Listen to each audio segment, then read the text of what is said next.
Hey, Mickey Smith here for another Simply Sax session. Today we're talking about working the scales, making them work for you and not getting worked over by your scales. And you can see right here, I have a little French saying, a little French word right here for those that are not familiar. I am from Louisiana. In Louisiana we use this word called lagniappe. And that's an old Cajun term, Creole term, that means a little something extra. And sometimes you hear these guys when they're playing, these folks when they're playing, and they sound like they got a little something extra. Man, they play those notes, but they don't sound like my notes when I'm playing, Mickey. So how do I give it that lagniappe feel, that little something extra? Well, I think it comes from being comfortable with your scales, and not just being comfortable, but being fluent in your scales, in your language.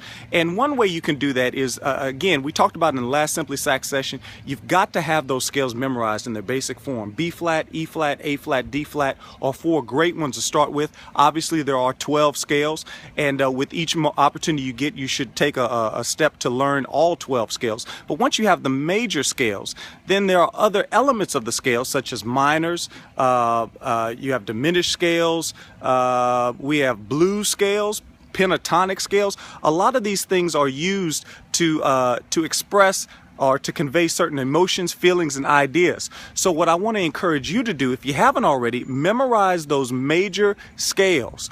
Once you get your major scales, then you need to look at your minors. Now, once you guys do this, and I know I feel like I'm putting you through hoops and everything, but there's no shortcut to success. Once you learn your major and your minor scales, then we'll be able to communicate, you and I, a little bit better about what the next steps are, so you can make those runs, so you can run those scales the way you need to, and so that you'll be operating with what we call a little lagniappe down here in South Louisiana. So once again, practice those scales: B flat, E flat, A flat.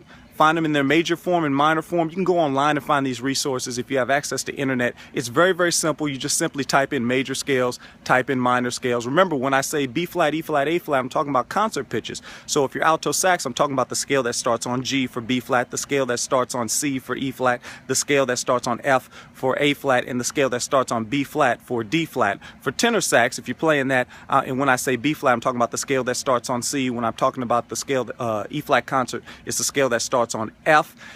When I say concert A flat, I'm talking about the scale that starts on B flat. And when I talk about concert D flat, I'm talking about the scale that starts on E flat. Now, I went fast, but you know you can rewind this thing and run it back. So I hope you guys stay with me. Stay connected with me on my website, MickeySmithJr.com, MickeySmithJr.com, and you'll have a list of these Simply Sax sessions on there. And if you get a chance, text the word Get Sax to 444-999. That's Get Sax, S-A-X-G-E-T, all one word, lowercase, to 444-999. And you'll also get access to some exclusive video and music.